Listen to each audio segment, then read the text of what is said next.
The good part at our downtown is it's in a historic district. The bad part of our downtown is it's in a historic district. We can have a nice built environment and still keep that historic in that. I've always liked small towns because you do get to know kind of everybody. The zoning code update, it probably was one of my most rewarding projects because we had really good discussions. I talked to a lot of residents throughout it in an informal way. Sitting in my office, I'd be out just kind of walking downtown, run into somebody, and it was an opportunity to talk and obviously educate. And it's been great to physically see the positive impacts that those decisions have had. Welcome to the Community Center from Eryngo Urbanism, a show about bringing people together to continue building in places deeply rooted in history in a way that continues to strengthen those places into the future. I'm Kyler. I'll be your host for today. I'm an architect and design communicator based out of Oklahoma City. Today, I'm joined by a very special guest who will be helping us to answer the question, how can a small town attract more high-quality long-term investment into their community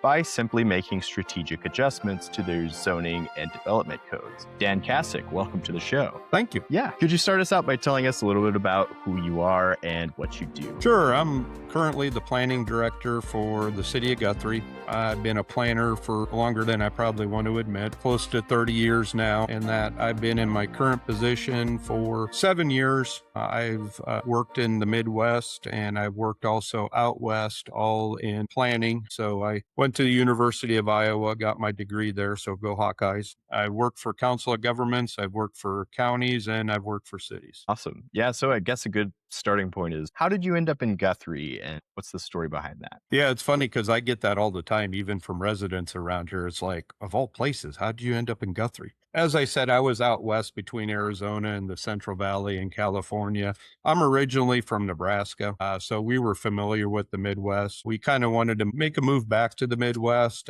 Out west, it was great for climate, but there were other things going on just in general, cost of living, et cetera, et cetera.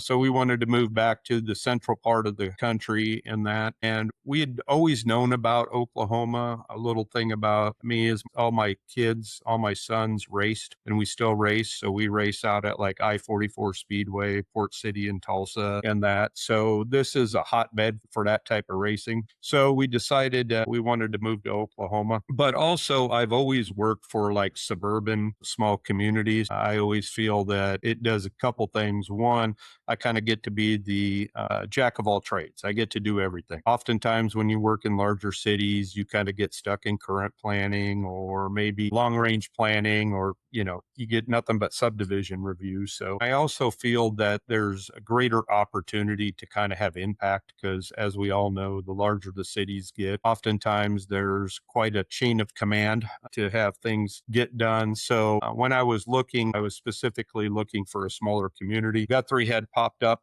Their planning director had moved on to Shawnee. And so I was like, this would be a perfect community for me. And fortunately, they liked me and hired me. And like I said, been here for about 7 years now in that. But also, Guthrie really holds a lot of my planning ideals. The original town site area we have is your traditional neighborhood development, block patterns, and of course, with our historic downtown. So that really fits in well with my planning, again, ideals and that. So it's been a good fit. Yeah.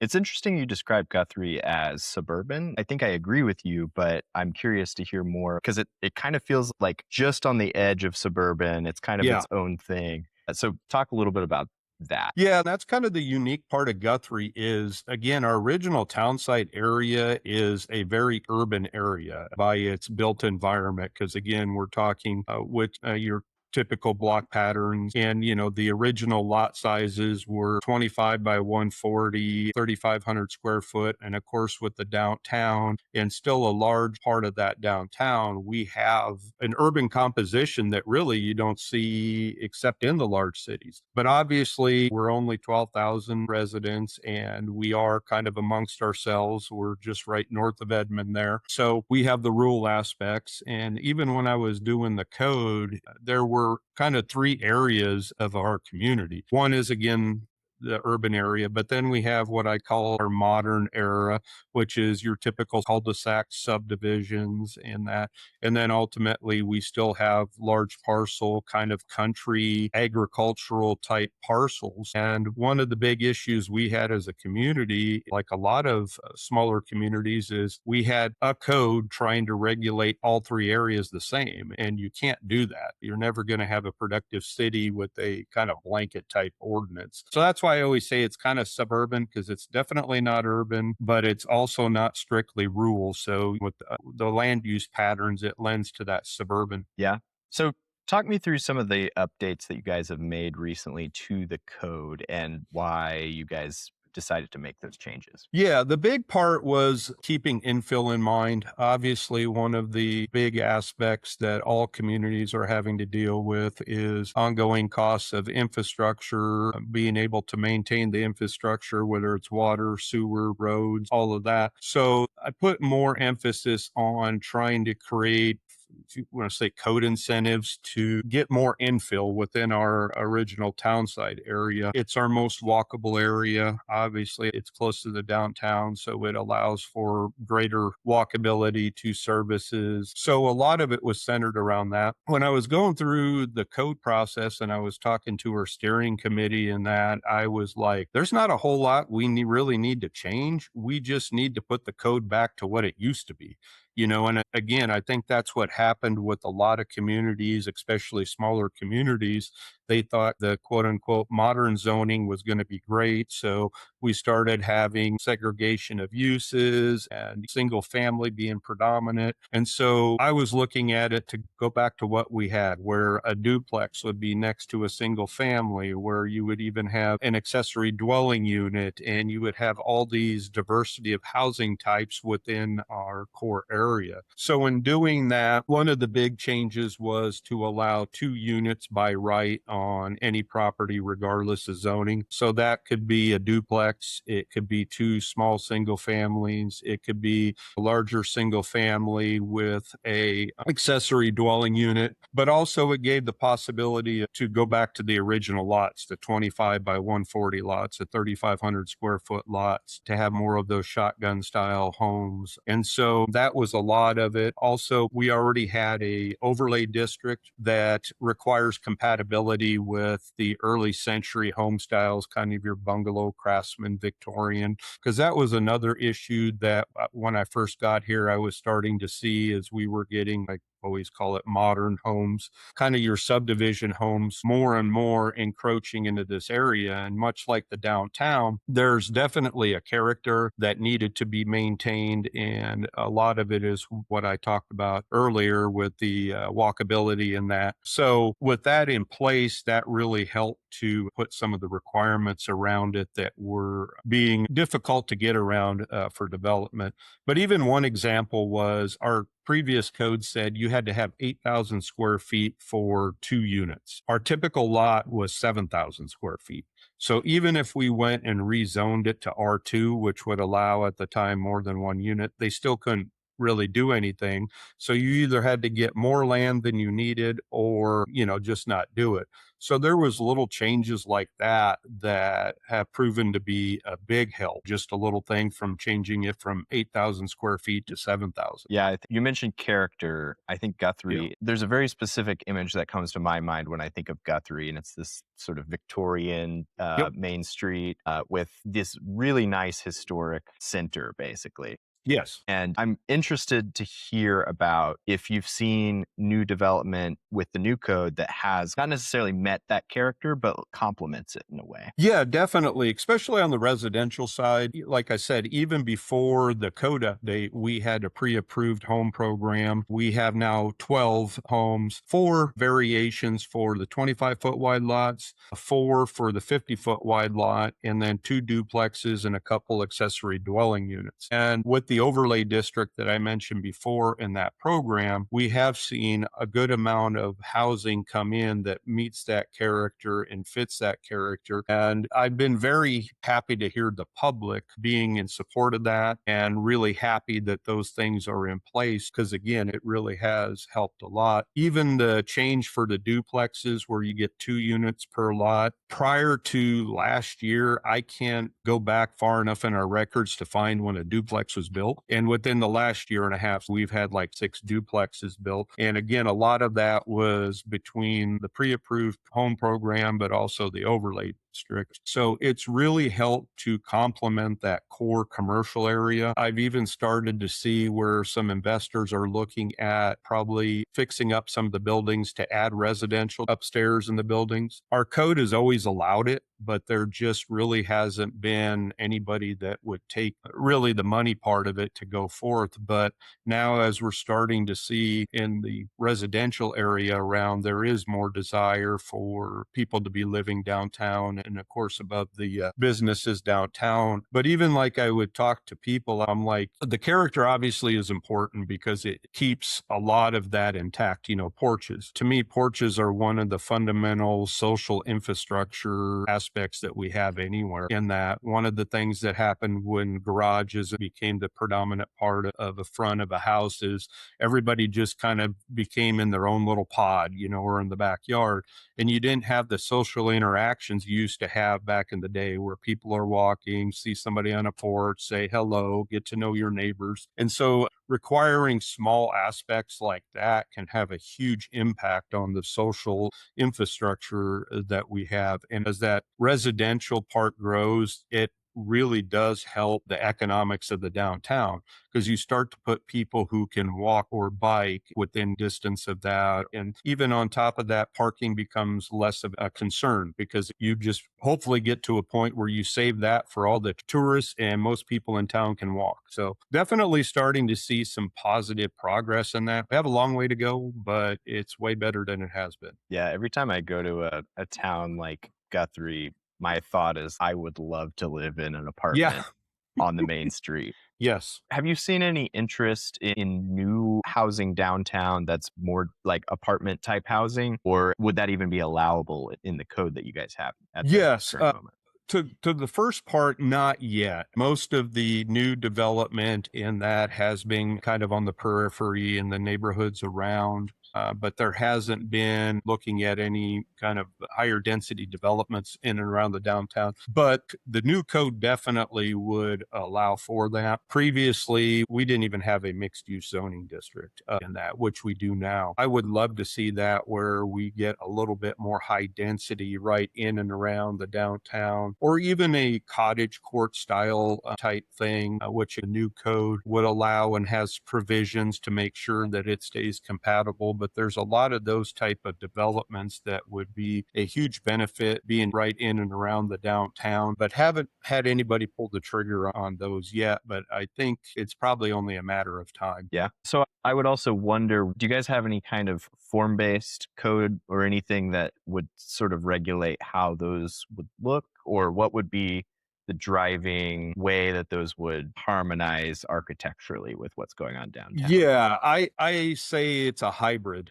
form based. I'm a big form based code guy, form based guy. Early on in my career, I was influenced heavily with the new urbanism type thing and the form based code in that. The other was Professor Shoup in the high cost of free parking. That really turned me at that time. And I've been around long enough to remember when it came out and I read it and I'm like, this is the greatest thing ever. But one of the issues I always say I have with form based codes is a lot of them get too specific. And so oftentimes you can have good design, but it's like, it doesn't fit within our specific code requirements. It's like, that looks really good, but and so you got to go through variances or exceptions in that. So that's why with our overlay, I did, like I said, kind of a hybrid where you have to have a porch. You have to have certain amount of fenestration or openings, those type of things, and basically put out that, yes, it's going to have some character with the neighborhood, be a bungalow craftsman type thing. But again, I didn't want to get too specific because I didn't want to get us in a corner. Plus, you also create kind of whatever everybody wants to get away from, which is everything starts to look the same. And obviously that's what makes a lot of these places great character is you can go down a neighborhood and go, oh, that's a bungalow style or, Tudor style, whatever, but they all have their own little take on it and it's different. So it obviously adds with that character. And so that's what I tried to do was to make it to where we have enough there to say, here's what we want, but not overbearing to where, again, there's no flexibility. And so far, it's worked really well in that I can't say that there hasn't been any of them that have built that have been way off course and we haven't been able to come to a compromise. So it's worked out really well. Our downtown is in a formal historic district. So for new construction, it does say compatibility, but that goes to the Historic Preservation Commission for their review and approval. We've had a couple proposals since I've been here, but none of them are actually built. But that's the thing. It's like you just can't do too much because it causes usually more problems than good. Yeah, that's fair. I would love to see some kind of more infill in the downtown area Yes. with the parking, because most of the parking lots that are downtown in Guthrie are places where there were buildings at one Yep. point. Yep. So, do you guys have minimum parking requirements, or is that something that you guys have Yeah, not gotten rid of? anymore. One of the good things I always said that Guthrie did do is in 1997, I think it was, they eliminated the minimum parking requirements for the central business district. Everything else still had to have minimum parking and, et cetera, et cetera. But with the new code update, there is no minimum parking requirements for commercial or industrial. There's still some parking requirements for residential. It was kind of one of those things where I said it wasn't the hill that I wanted the zoning code to die on. I would have liked to see them either eliminated ultimately or reduced. But I also looked at it as this is something we can maybe address in a year or two. I think as some of these residential developments come and the amount of parking that isn't really going to happen, I think the elected officials and even residents will see and go, "Oh, okay, yeah, maybe we can reduce them some." But even on the commercial side, obviously not having that minimum parking has helped greatly. We've had some commercial developments in the last year that have been a benefactor of that, where they've been able to put in their maybe 15, 16 spaces, where with the previous code, it could have been, 25 spaces. So that's already starting to pay off. And the big downside to parking is not only the additional cost, obviously, but it's the impervious surface that we're creating in terms of stormwater runoff, heat dome type stuff. And so obviously, anytime we can reduce that impervious surface, it does have a big positive impact for more than just its parking. Even from an environmental standpoint, there's a lot that it helps with. But you're right, like downtown, our surface parking lots at one time were all buildings. One little win I said that we were able to get, it was last year, is the one small parking lot we turned into a pocket park. So that was a big win. It's been far more useful and productive as a little pocket park than it was for the parking. Yeah, I always think it's really cool to see like what you can do when you can take over a parking lot and make it Yeah. something better. Yep. And looking at Guthrie, you guys don't have a whole lot of like sprawl type development in comparison to other cities, I would say, right? Like there's a little bit along 77 and then like just a little bit out on the outskirts, but it's really not too bad. No. Most of the sprawl is in southern Logan County where it's completely unregulated. So, there's that. But you're right. In fact, it was probably the early 2000s we got a single family subdivision on South Division. That was the last single family subdivision that really came forth until probably 3, 4 years ago now. We got some, again, what I call your cul-de-sac type subdivisions. One of them is just right off the original town site platted area. And so there's a greater ability for connectivity on that one, hopefully down the road. The other ones were somewhat on the outskirts, but you're right. For the most part, we don't have that really large sprawling that you see in larger cities or, even in Edmond. And kind of on that same note, when we talk about that, there's, if you want to say hope to make that work better, but really we have to look at it the opposite of what we were doing in the first place. Obviously, we were going outwards, and really now we have to look at it probably as more of an out to inward type thing. And I think there's an opportunity to take some of these sprawling kind of subdivisions and start creating small nodes of mixed use or opportunities for walkability, or even integrating some commercial services within a walkable distance, and then eventually kind of have those connect up in a way. Because obviously, we're never going to get away from it. It's not like one day we're all like, oh, great, traditional neighborhood is great. Let's get rid of all this and rebuild. So we got to look at ways to try to adapt to make it more workable for the residents. Yeah. Another interesting thing you guys have going on up there is the first capital trolley transit system, right? Where Yes. you can ride over to Langston, or there's like a dial-a-ride service Yeah, for I was Logan just going to say County. it's like you said, a common name would be dial a ride. It's a paratransit type service, and a lot of people may hear micro transit. It's kind of the same thing. Big difference is paratransit is really more for the aging, disabled, and so a lot of the funding for that comes in that realm. So you have to have a certain number of ridership. You have to kind of guarantee so you can get that funding. Whereas a micro transit is there's no limitations, I guess, in that it can be anybody. And that's one of the things that is good for us. And I think we can work on to get it to be more of a traditional micro transit. We'll never be at a size where we could ever really work with a true transit system. Honestly, probably the only thing I could ever see happening is maybe a connection with Edmond, whether that be rail or some terms of transit. But to have our own, we're just not big enough, and obviously we can't afford it. But it is an option that is there, which does help a lot of our community that can't drive, don't want to drive, and it works really well. And the executive director, her and I have talked a number of times about maybe doing some improvements or expanding on that. So I think there's stuff that we can grow with on that aspect. And definitely, if we can start to incorporate even bike lanes and things like that, that'll even help more. But it's a good area that we could definitely enhance. Yeah, so in terms of bike infrastructure, what kind of ideas, plans do you guys have on that? Because I don't know, do you guys have any bike lanes or None. dedicated bike places? Yeah, none. Yeah, and it's kind of one of those things where, we actually have a pretty decent biking community, but, we definitely would have more if we had safe infrastructure. And it's like probably a lot of cities where everybody sits there and goes, well, nobody's using it. Why do we want to put money in it? Well, nobody's using it because there's no safe way to do it.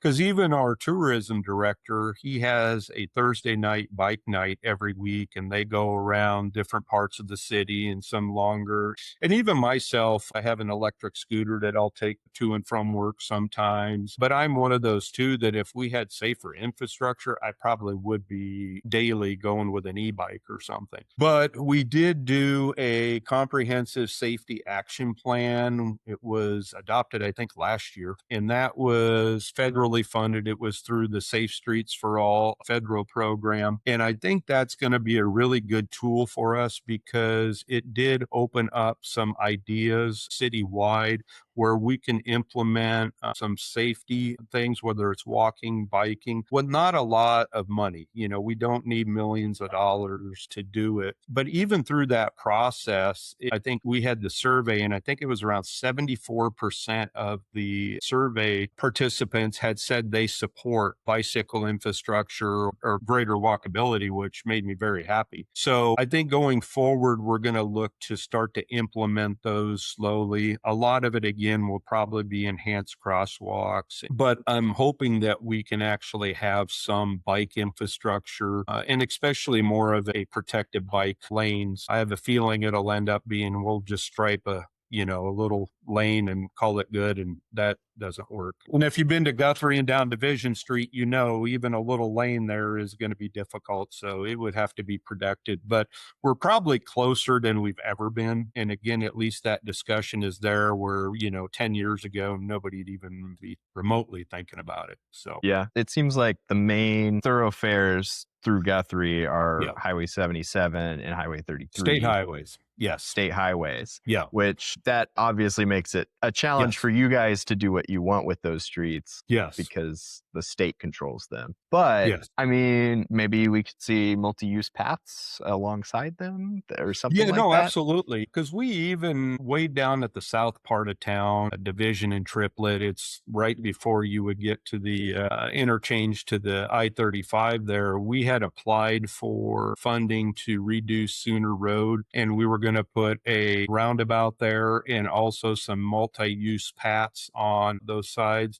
Unfortunately, it didn't get funded. But again, there's at least some talk, understanding, and even from the elected officials, those type of improvements and the value that they can have. And I've talked to even our city manager. I kind of envision that area from our downtown to industrial as being kind of our true urban corridor where we'll probably see a lot more mixed use type development. And then as we get south, like you said, we'll be able to have some connectivity, but it'll probably be more multi-use paths. I don't see a lot of that area getting to high density, largely because right now the infrastructure isn't there. There's no sewer. So that hampers obviously a lot of especially higher density residential type development. But I definitely can see at some point having that connectivity, even with the ones down south. So hopefully we'll see. All we need is money. Money. That's it. Yeah. It's easy That's fair. solution. So one thing that I've noticed about Guthrie, and I think there's definitely a story behind this, is west of the river, there's a large area that is a city grid with no buildings. Yeah. What's going on there? Yeah, that goes back to kind of the early years. I mean, to make a long story short to begin with, it's the floodplain. And beyond that, it's the floodway. And for most people, they don't know the floodplain versus floodway. And the floodplain you can build in, you just have to have your finished floor a certain height above base flood elevation. Where the floodway has been designated for the floodwater, so you can't build there, period. So over the number of years with the FEMA funds, the city bought out a lot of those properties, or even in conjunction with the county, bought out those properties through time, and obviously are now in public ownership. And even the one area of our community, it's called the Elbow, and it's on the west side. But that whole area, if you look at a map, yeah, is still platted with all the original lots and that. But I think it was around I'm going to say 70s, I think 70s when most started moving out of there. And so it kind of was one of those things where voluntarily everybody eventually moved because they got tired of being flooded. It's a very important part of our community because it was where the African American community and most of the ancestry to that dates back to the early years. And so there's a lot of good history there. And it's an area that a lot of people, and including myself, would like to at some point maybe get trails in there or something that obviously would work in a floodplain, so we can kind of pay tribute to the history there and let people know about the importance that area has and had on our community.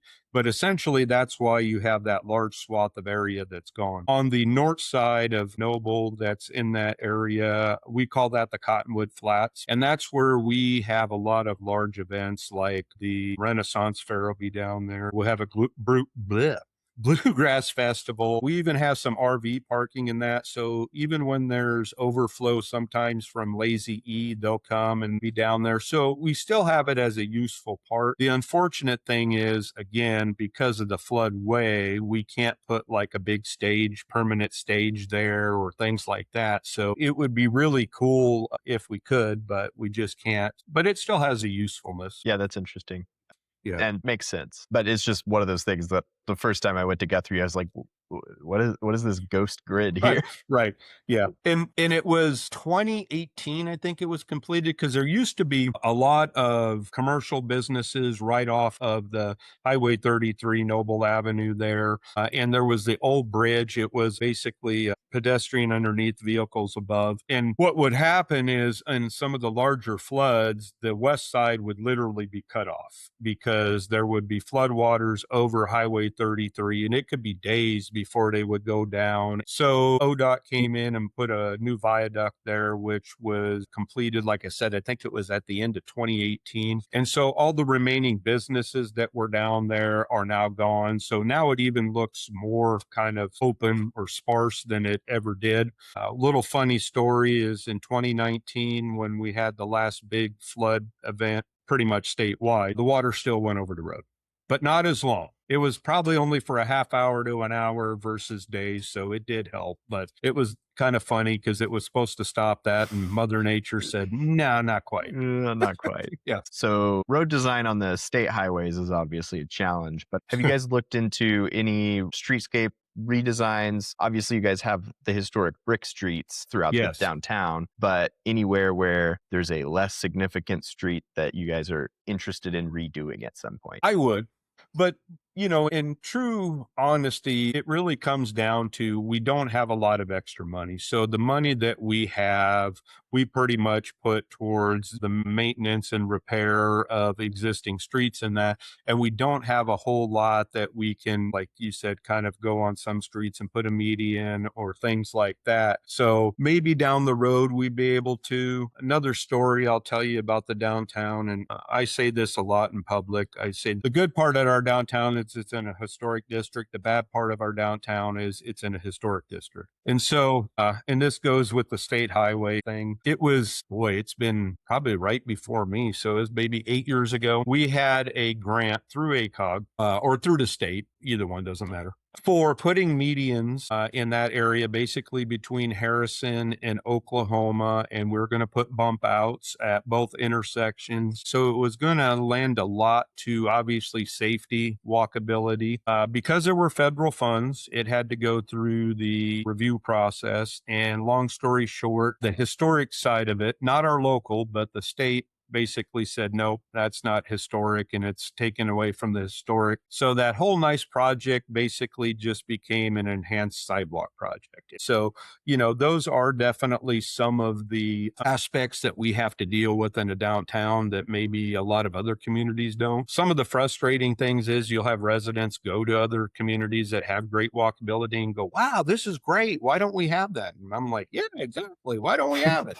And so it's just those type of things. But well, even like this year, within the historic district, we did take our own funding and we redid 3 intersections: Wentz in Oklahoma, Harrison and First Street, and Oklahoma and First Street. And our HPC had approved it. So it was a step in the right direction. It was primarily for ADA, but that's an important aspect. And so it helped. So I'm hoping as we move forward, we can have a little bit more money in our capital improvement program to, like you said, maybe implement some medians, try to look at maybe some bump outs and aspects like that that stay out of the state right away and again aren't predicated on federal funds. Yeah, so I'd be interested to hear more about balancing that historic Yeah. preservation with good urbanism, because I don't think those two things are incompatible. I think some No. people think they are, Yes. but how are you guys approaching that in Guthrie? Yeah, there's definitely a political aspect to that, because there are some in the community that want it to be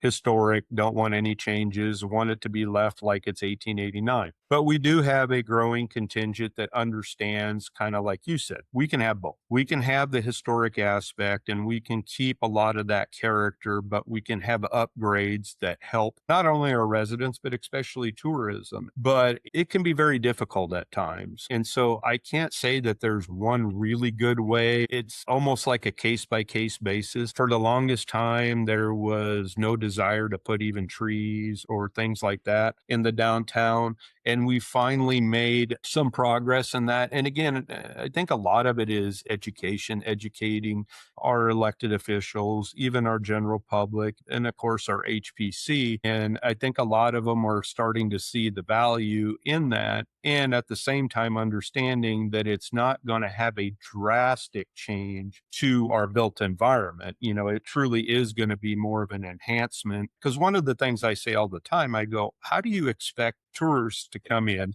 like July, or even like we've had the last couple days when it's 95 degrees and there's like 80% humidity, the sun's beating down, you have no shade, no benches. You're not going to get people to come to town and walk around. And so again, I think they're starting to see that. And that's the other hard part is there's the economic sides of it. And then there's again the historic sides of it. Me as a planner, just my opinion, nothing to do with Guthrie. I think that the historic preservation across the country probably is overreaching way beyond its intended use because the intent really originally was to make sure that we don't have buildings torn down just for the sake of them being old. And Guthrie's a perfect example of why we want to keep buildings and why we keep them along. But that is stretched so much further into built environments. And you even see it in the residential area a lot more now when there's the threat of, if you want to say urbanism,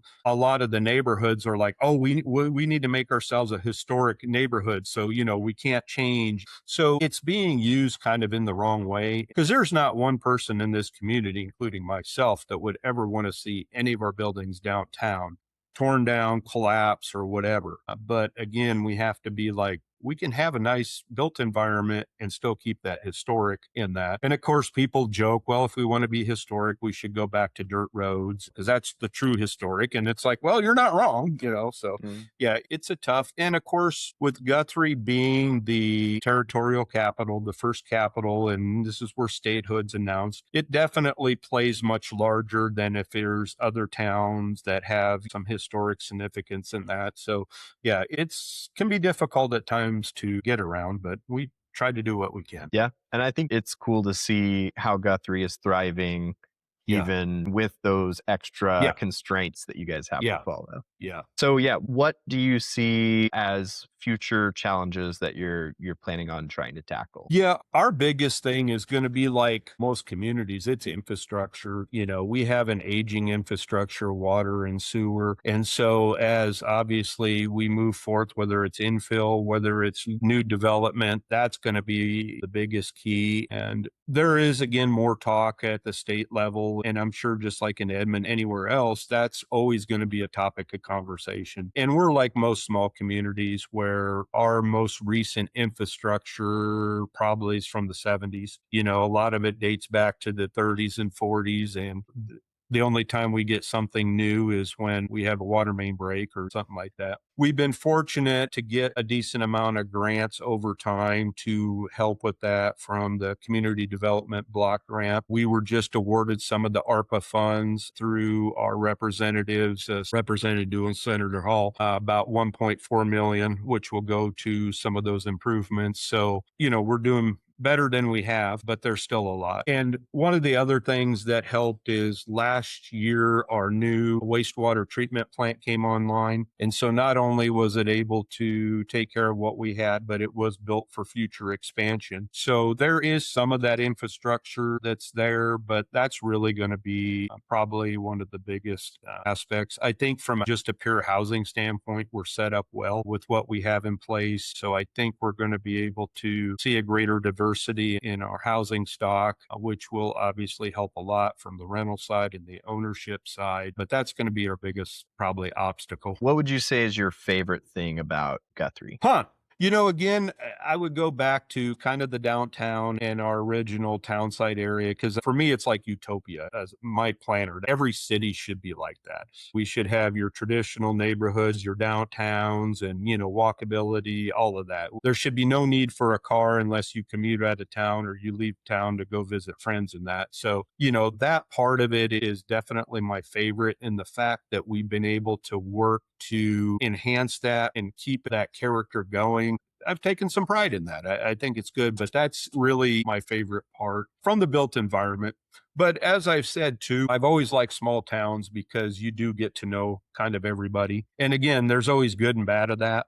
But even like with the zoning code update, it probably was one of my most rewarding projects in that because we had really good discussions. I talked to a lot of residents throughout it in an informal way. Sitting in my office, I'd be out just kind of walking downtown, run into somebody, and it was an opportunity to talk and obviously educate. And of course, I do want to get that going. Yeah, that's a good idea. No, I'm glad you're doing this.